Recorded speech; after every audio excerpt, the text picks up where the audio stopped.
In this video, we shall learn about the Northern Plains of India.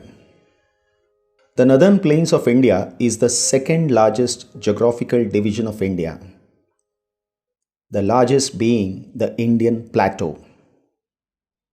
The North Indian Plain lies between Himalayas to the north and the Plateau region to the south. It has an area of 6,77,638 square kilometers. This plain is mainly made up of alluvium deposits brought down by the Himalayan rivers.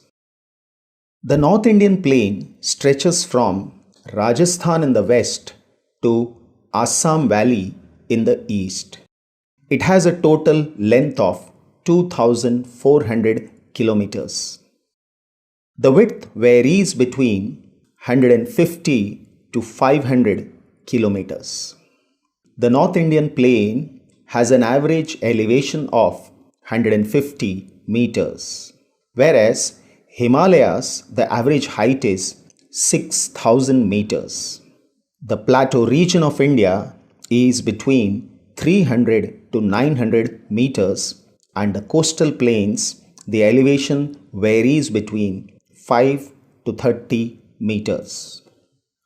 The North Indian Plain is divided into Rajasthan Plain, which is generally studied as a separate physical division of India.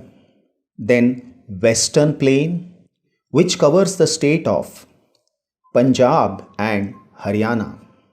Central Plain, which covers the states of Uttar Pradesh, Bihar and West Bengal.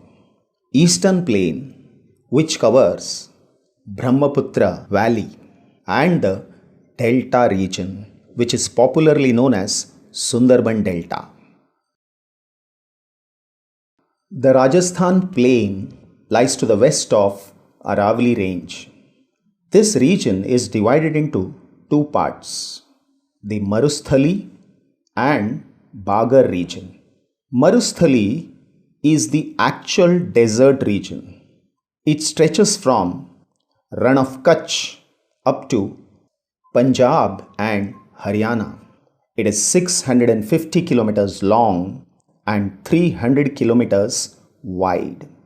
This region is now characterized by shifting sand dunes, extreme climatic conditions, sparse vegetation, and thin population. The sand dunes are classified as Seef and Barkhan on the basis of their shape, size, and wind direction. The Rajasthan Plain slopes towards west and south. The northeastern part of the region has an average elevation of 300 meters, while the southeastern part is less than 150 meters.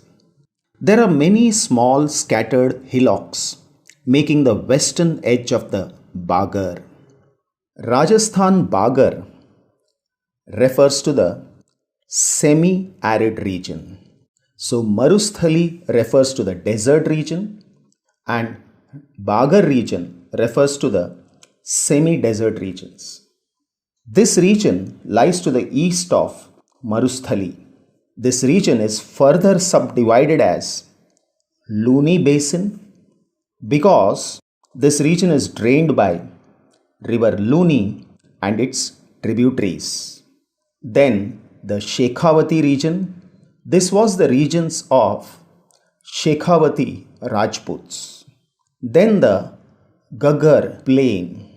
This region is known as Ghaggar Plain because river Ghaggar, an inland river, terminates in this region.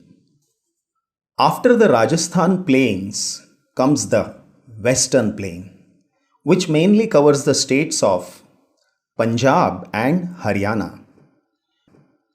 Geologically speaking, the region is of recent origin. It is formed of sediments brought down by Himalayan rivers. The plain is bounded by Shivalik Range in the north, Rajasthan Desert in the south, Pakistan in the west, and Delhi Ridge in the east. The region slopes to the south and southwest. Its elevation varies between 275 meters in the northeast and 175 meters in the southwest. This plain is a fertile alluvial plain with many rivers and an extensive canal irrigation.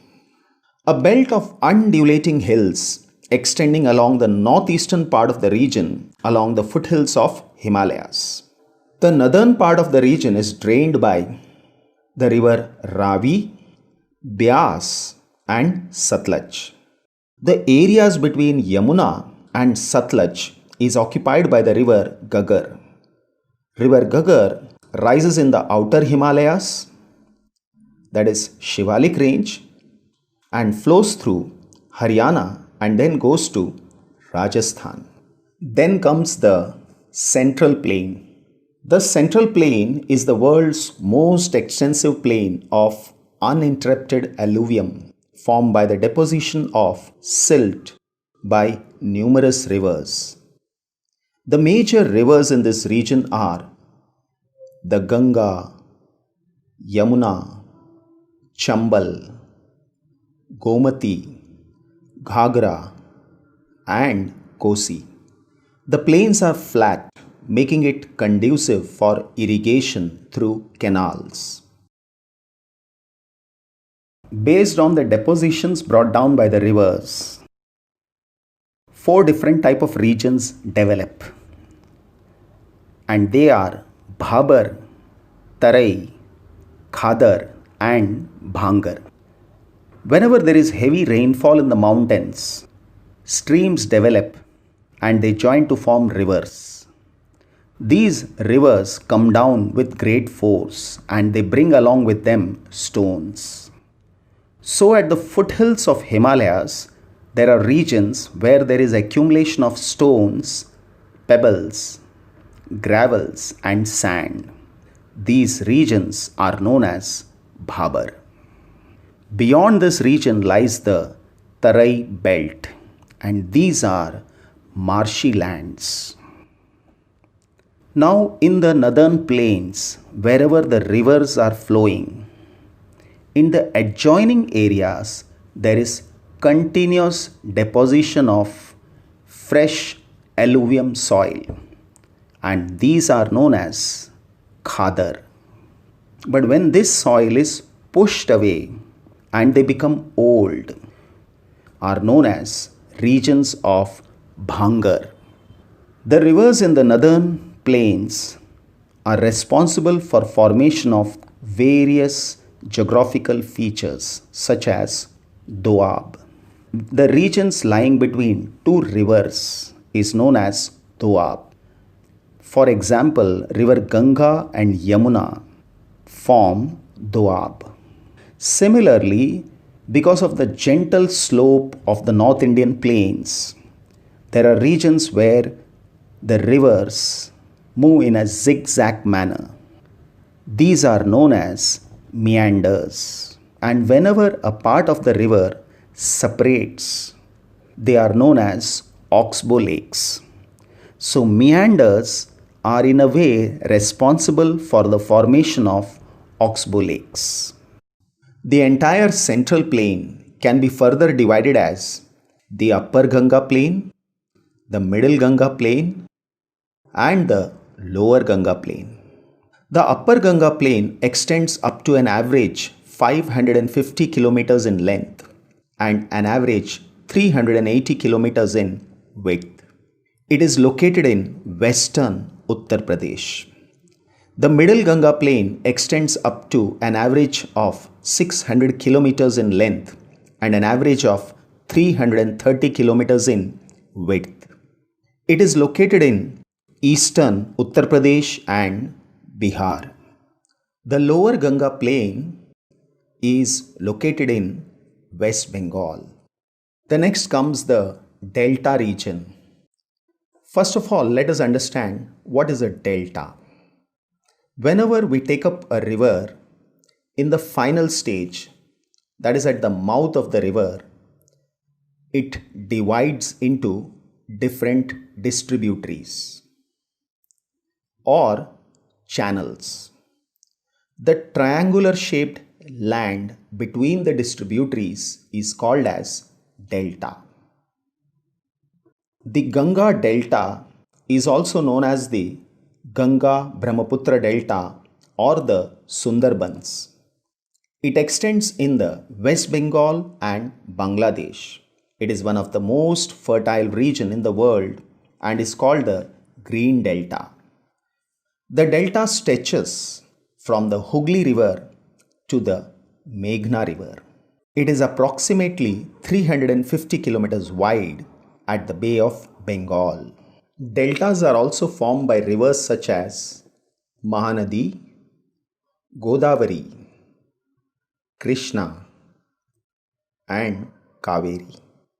Let's come to the Eastern Plain. Now, this Eastern Plain is a continuation of the Great Plain of India. It is a well demarcated physical unit in the northeastern part of India. The valley includes the whole of Assam, which is drained by Brahmaputra River.